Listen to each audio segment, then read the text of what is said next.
As you are well aware by now, Stage 3 load shedding is currently underway. ENCA's Aviwe Mtila has been speaking to Eskom officials and also just getting a sense of how it's all impacting business. And he joins me now in studio. So, Aviwe, you've been to some critical areas in Johannesburg, right?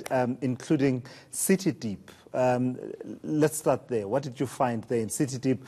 It's a hub of, shipping, the shipping industry, whatever is coming from the coast. That's where it goes before it's distributed to various destinations. Certainly. What's the impact there? So definitely, it's one of the big industrial hubs of Johannesburg. Well, business needs to get going there, and in order to bolster the economy of Johannesburg, basically. But when I got there, it was lights out. When I got there, people were actually employees. I met 3 employees that were on their way to a taxi because they were told by their bosses that it's load shedding, we can't work today. And it was early in the morning.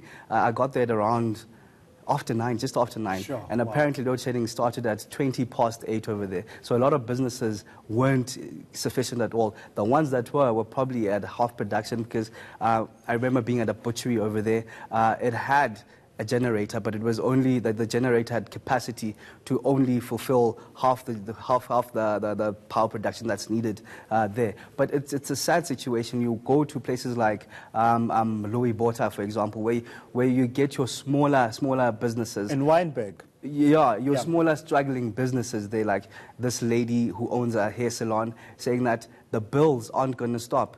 While we going through load shedding, and they've suffered load shedding this whole week, at the end of the month, the landlord is going to go there and still want the rent. You're not going to be able to say, no, there was load shedding. This is precisely why the description by the president that this has a devastating effect on business is actually quite accurate. I mean, we were talking off air about, I dropped off my car for service, and that was the consideration by the service, place to say that we have to do all this work before 12 p.m. Otherwise, the lights are out, and we won't be able to do that. And that's exactly the similar situation I was faced with in Wynberg. I got there, the gentleman was busy, didn't even want to give me a chance for the interview because he was rushing to get done by 12:30. And that's a motor engineering place where you fix your engines and so on. Was rushing to at least meet the customer demands by 12:30. And then they'd expect load shedding, and of course, there'll be no production for the rest of the day. One of the customers was there,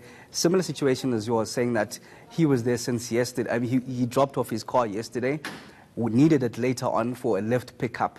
That's a part of his business, a lift pickup in the morning. That business couldn't run because the car was still there. He was back today to pick up that very car. So it's really hampering the small businesses around South Africa at the moment. Yeah, what's the one lasting impression that you are getting from all of this? And I've seen you've been to quite a number of places since we've had load shedding from, since before the start of the week and also getting into the work week.